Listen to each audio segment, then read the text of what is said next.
This is big breaking news. An emergency warning has been issued for 7 different banks in the United States, and they are being warned that they could collapse next. They could go down next, and there's already bank runs at some of these banks, so it's very likely that they will collapse and will be shut down. And this is completely intentional, completely on purpose. This plan has been in place for over a century. Since the Federal Reserve first established in 1913, this plan has been in place to devalue the dollar and to collapse our banking system. But now we are finally hitting a peak. The Ponzi scheme has run its course, and it seems like this fractional reserve banking has come to a halt. All right. And I'm not saying this because I want a bank run. You should not. You should have already been prepared. You should have been watching me for 6 months, and you should have been getting cash. You should have had coins, because once there's an emergency, it's too late. It's just too late. You have to be prepared before, and bank runs and things will just make the situation even worse right now. That's what they want right now, right? But we also need to be prepared, and if you do have your assets in these 7 banks, you deserve to be informed. And this whole thing has been a scam from the beginning, all right? If you didn't see this, I posted this on Twitter earlier. Go follow me on Twitter, please, just in case anything happens to me here. And please hit that sub down there and hit that bell too, so you get notified for my videos. It really helps the channel when you get notified right to your phone. Thank you guys for doing that for me. But I posted this on Twitter earlier, all right? And this is completely true. And this is just my 2 cents.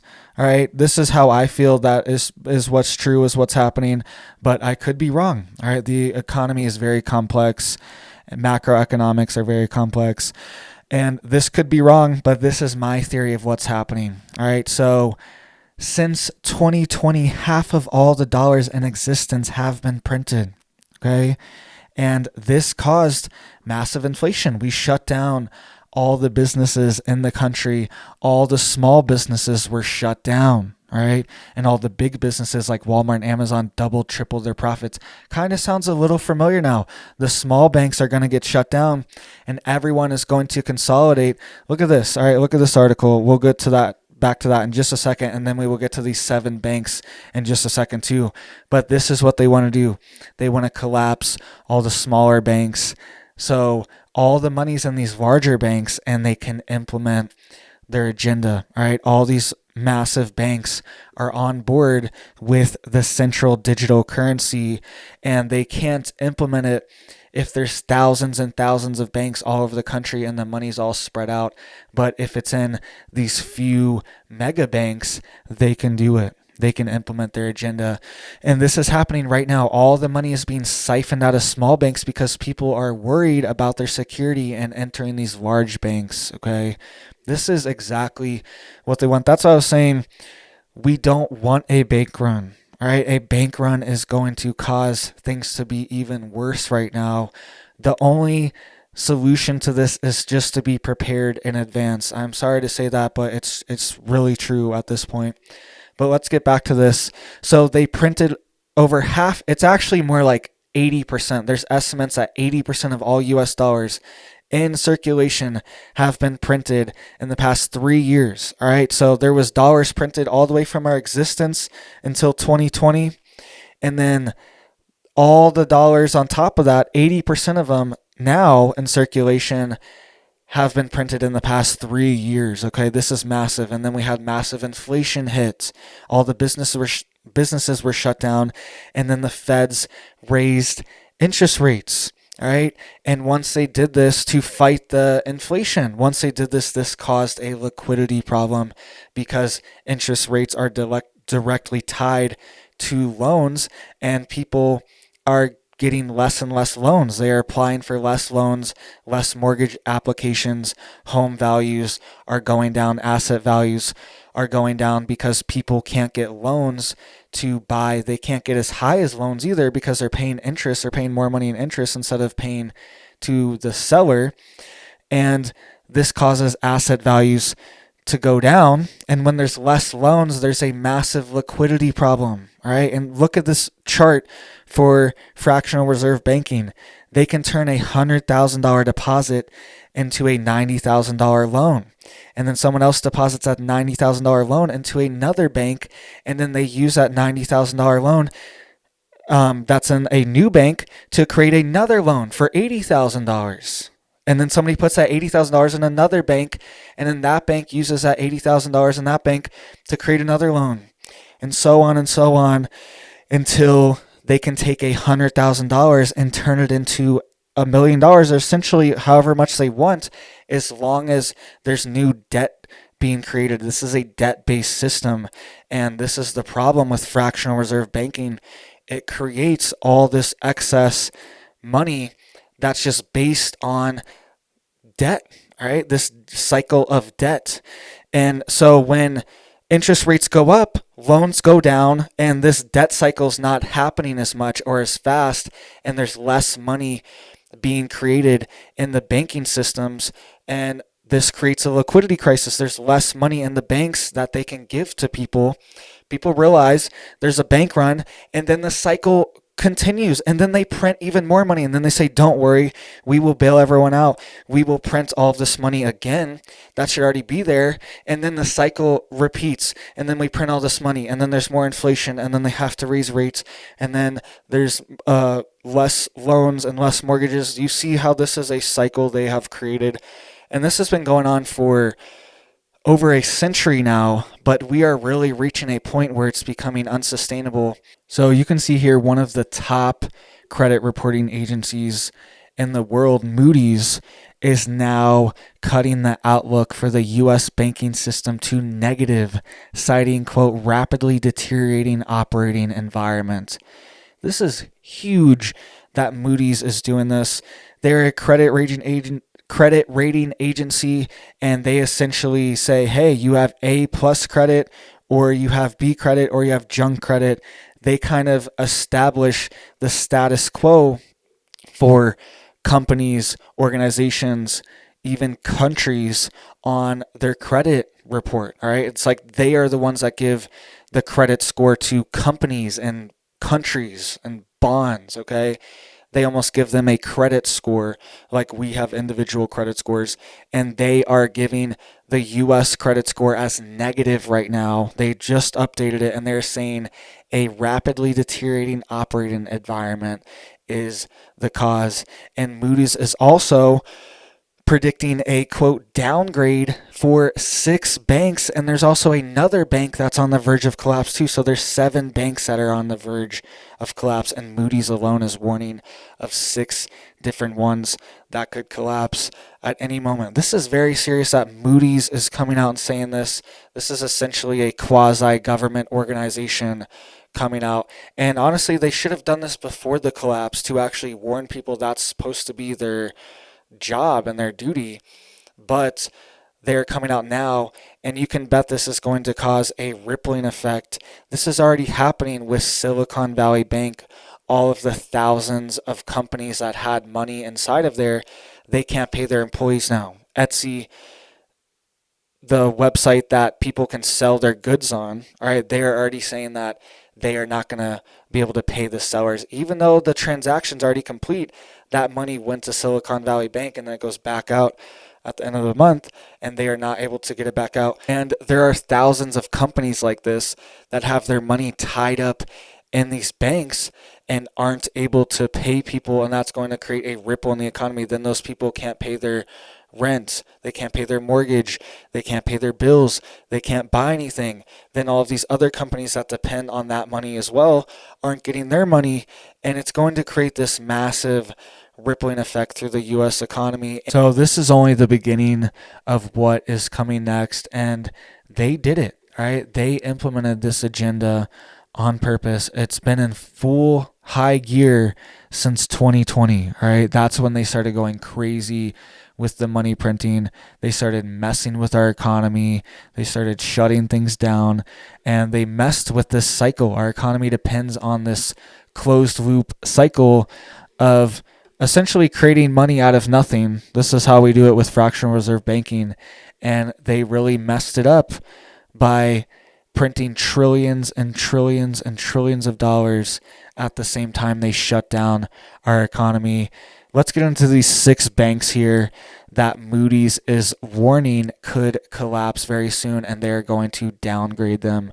All right, so First Republic Bank, that's one that we've known about, as I've been talking about. People are lining up outside the bank. This is in California. Zions Bank, Western Alliance Bank, Comerica Bank, UMB Financial, and Intrust Financial. The firm cited, quote, extremely volatile funding conditions for some U.S. banks exposed to the risk of uninsured deposit outflows.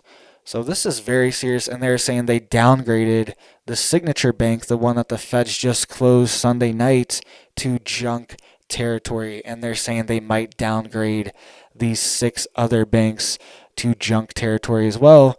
And you know what that means, all right? They're going to collapse. They're going to have runs. Their stocks are going to crater. And the feds might come in and put a stop to everything and bail them out, all right? And like I said, we deserve to have our money secure. You put your money in there, but it's not secure because they go and give, you put 100K in, they give 90K of it away to someone else to put into a different bank. This happens all day, every day. And the solution after the bank run is just to print more money to secure the money that should have already been there in the first place, which is just going to cause more inflation. And then the cycle restarts, and then they have to raise interest rates to do. This is what happens in a country like Venezuela, where they have 1,000% inflation, and then situations are created where there's extremely wealthy individuals because they are able to ride the inflation wave to the top and they are able to benefit from it. And then there are people that lose everything, and there's a massive gap in between. And there are literally markets where people drive Ferraris and pay $500 for strawberries and $100 for a gallon of milk. This is what happens in Venezuela. And then right around the block, there's a mile-long line of people waiting to get a bread ration, a rice ration, trying to get whatever food they can get. And a lot of times when they get to the front of the line, there's no food there. This has happened in Venezuela time after time, all right? And this could happen in the U.S., and it was due to their monetary policy. They were one of the most wealthy nations on earth when it comes to oil reserves and natural resources. They have massive amounts of wealth, and it was squandered due to their monetary policy, all right? And that's exactly what's happening in the United States. Massive wealth, massive economy, massive resources, but it's being squandered with this ridiculous Ponzi scheme that has been going on for at least, this fractional reserve banking has been going on for centuries, but since the Federal Reserve has been implemented, it has been in high gear. And the Federal Reserve is a private quasi-government entity. It's private and public. So they are technically part of the government, but they technically also are not. And they are not subject or beholden to anything the government tells them to do. The Federal Reserve. Go look it up. I've made whole videos on this before, showing their own documents on their own website, how they even admit, they're like, yeah, we're kind of we're a quasi-government organization. We are not public or private. We operate in a gray area, and we are not beholden to anyone, not the U.S. government, not the president, not Congress, no one. The Federal Reserve answers to nobody, and they control our entire monetary system. They decide when to raise interest rates, lower them, and start this cycle whenever they want, manipulate our entire monetary system whenever they want. So those are the 6 banks that we really need to be watching out for. All right, First Republic, Zions, Western Alliance, Comerica, UMB Financial, Intrust Financial, and also the 7th bank, Credit Suisse. All right, massive bank. They are warning that they are going to collapse at any moment as well. And Credit Suisse is very peculiar because they have been having bank runs for months. I reported on a massive bank run on Credit Suisse just a few months ago, and they've been having reserves and liquidity problems and getting cash to their customers for months. And now they're given this warning that they could collapse as well. And they're saying their shares fall to an all-time low as bank announces it has found, quote, material weakness just hours after Wall Street expert predicted that it would be next to fall after Silicon Valley Bank. So it's just another domino to fall. And what are the odds that this just all happens at the same time? Engineered, all right? One time is just an accident. Twice is a coincidence. 3 times something is going on. 7, 8, 9, 10 times this is a engineered collapse of the US dollar, and we need to be prepared and ready for what comes next. And when the dollar really does collapse, when this really does go nationwide, this could not be it, but this also could be it. When it happens, we're going to see a lot of social unrest and chaos in the streets of the United States, sadly. That is just a fact.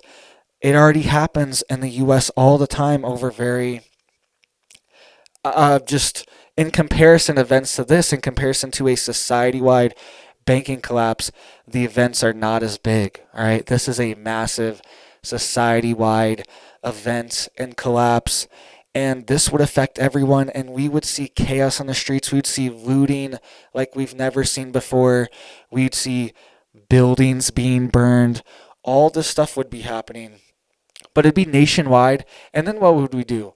Is the government just going to bail out every single bank in the country and secure every single... It's impossible. It's almost impossible. Just this Silicon Valley Bank alone, they're talking about hundreds of billions of dollars. I was seeing up to $300 billion. So if we just do 3 Silicon Valley banks, that's $1 trillion right there. $1 trillion. If we have 10 of them, $3 trillion. This is getting to insane levels. The national debt's already at 30 trillion. It's already gone up 10 trillion just in the past couple years because of all these massive spending bills. Like I said, all right, over 50% of all US dollars have been printed into existence in the past 3 years. This is a massive problem. It would be impossible for the federal government to insure and back all the deposits in the United States. It would just be impossible. And just having these 7 more banks collapse could be a massive emergency for our country. The FDIC has already depleted all of their funds for emergency deposit insurance. All right, so I'm not sure exactly where these funds are coming from. We are always being told, hey, there's a national debt ceiling. We need to raise the debt. The government's going to shut down. There's going to be all these problems. But then at the same time, our Treasury Secretary always has money just pulling it out of nowhere, always has hundreds of billions of dollars to just give all over the place, throw it all over, money parade here. And some reason and somehow they have money to back this $300 billion for Silicon Valley Bank. So where would they get the hundreds of billions of dollars more for these 6 other banks and Credit Suisse as well? We will see. But this could be a cascading effect, and this could be the event that triggers the confidence loss in the US dollar internationally. And once that happens, it's going to be a lot worse because all of these dollars, this $30 trillion in our debt, it's like, where does this money go? Most of it goes overseas. That's why we don't have hyperinflation right now, because that money is not even circulating in our economy. We use it overseas for projects to buy goods, and then those countries keep it in the reserves. They use it to buy oil, to buy other things for exchange rates, all this other stuff. So most of these dollars are not even in the United States right now. But if all these countries start seeing, hey, the dollar's not safe, even in the US it's not even safe, we might need to get rid of our dollars. This could cause a cascade triggering effect where all these countries dump their dollars at once. They all flood the US at once, and it causes a hyperinflation scenario in the US when this dollar dump happens, all right? When we lose our world reserve currency status. And then we're also on the edge of a massive war with multiple countries, Russia and China. There are massive conflicts brewing. Even a top general is warning of war with China. All right, they are really itching for a war, for a massive world war. What happens when the dollar has been collapsed and we can no longer print our way out of a war and just have infinite military equipment and an infinite military budget, trillions of dollars going to the military?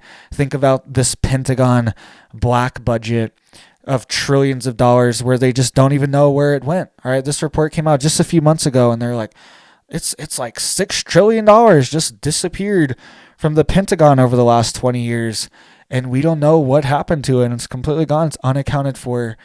What's going to happen? All right. What's going to happen when they can't have these massive black budgets? There's going to be chaos, and we're not going to be able to properly defend ourselves and replenish ourselves as well, not to mention the supply chains being disrupted in a massive world war scenario. All right. And this is what they do. Think about what happened in the 20s. All right. It was a roaring 20s, lots of just like abundance. All right. We kind of had that. Lots of money printing. Then there was a massive crash. And then we went to war. All right. Because to get out of the collapse, you have to go to war. This is what countries do when they start to fail, when they start to slow down, especially giant empires. They essentially go to war because they have no other option. They can't just sit here and implode internally and domestically. They have to go out. They have to lash out. They have to bring other countries down with them to level the playing field. All right. Because if the U.S. is just crashing and then China's just economy still just like going crazy over here, that's a problem for the U.S. So the U.S. has to bring China down onto its level. We have to bring all the countries down to the U.S.'s collapse status. That's what empires do when they start to crumble. They start massive wars. It's like a self-defense tactic. It's a self-preservation tactic for the country and for the leaders. All right. So this is all coming together at the perfect time. History always repeats itself. And a lot of time it repeats itself because history is engineered a lot of the times. History has planners. That's why it repeats itself a lot of times, because people implement the same plans over and over. They know human psychology and they run the same playbook over and over on humans. Everything happening in society from a micro level to a macro level has been repeated at some point in a collapsing society. Whether it's Rome, all these societies, we have mimicked them in one way or another, and we are in the collapse phase for sure. And now we just have the numbers to prove it. We've already been feeling it. We've already been knowing it. We can see it. We live in this dystopia. We see it every single day. It gets worse. But now we have the numbers to show us. Now the banks are collapsing. Now Moody's, the credit reporting agency, is telling us that this is a rapidly deteriorating operating environment. This is not an accident that all these things are happening at the same time. Remember Bank of America last month? There was a massive glitch, all right, and people couldn't get their deposits out. People were speculating that could have been a bank run, and they just said it was a glitch. There could have been a liquidity problem, a reserves issue for Bank of America, and they could have not had enough money to give people, and they put a pause on everyone's account saying it's a glitch. This has been going on for months, and it's potentially going to get a lot worse, all right, especially with Moody's warning of these 6 banks. And then the 7th bank, Credit Suisse, is giving their own warning that they might collapse. So make sure you are getting prepared, all right? There's still time left, but hopefully you have already been getting prepared the past 6 months and you are not panicking. That's the point of being preemptive with the news and this channel, people always think, oh, this is like crazy. This is whatever. What's this guy talking about? This is too much. But it's no. These things are going to happen. It's a pattern and it's an agenda. And the point is to warn you before this happens, before the bank crashes. This is why I've been covering all these banking incidents, all right? Bank of America, the glitch. Wells Fargo had a glitch. All these incidents, cyber attacks happening, all these things. This is the point of warning you, is so when it actually happens, you're not panicked. You're not worried. You're already prepared. And actually, that's a good thing, because if you don't panic, then there's not going to be bank runs, and it makes the situation a little bit more manageable. All right. So it's actually good to be prepared for multiple reasons, for yourself and for society as a whole. Just like when everything happened the past few years, everyone rushed out. There was no toilet paper. There was empty shelves. There was no food anywhere. But if you already prepared, you already were stocked up. It really wasn't that big of a deal. You weren't rushing out to get all of these things. You already had it, and you just continued to get what you need and what you could. All right. So thank you guys so much for watching. If you're still listening here at the end of this video, I know this is a long video. Thank you guys so much. I am extremely blessed and honored to have you guys as an audience. You guys are the best audience on the internet. You guys are the most awake and aware, and you guys are the ones that are going to be prepared for these events that are happening and are going to survive them and thrive in them. So I'm extremely blessed to just be associated with you guys, to have you guys as listeners. Thank you guys so much. I hope you guys have big blessings in your life. I hope you have healing in your life, and I hope you guys have amazing outcomes for your life and for your family, because you guys have truly blessed me. You guys have given me a purpose, bringing you the news and just talking to you guys. I'm excited to do it every single day. So thank you guys so much, and you have a big old blessed day.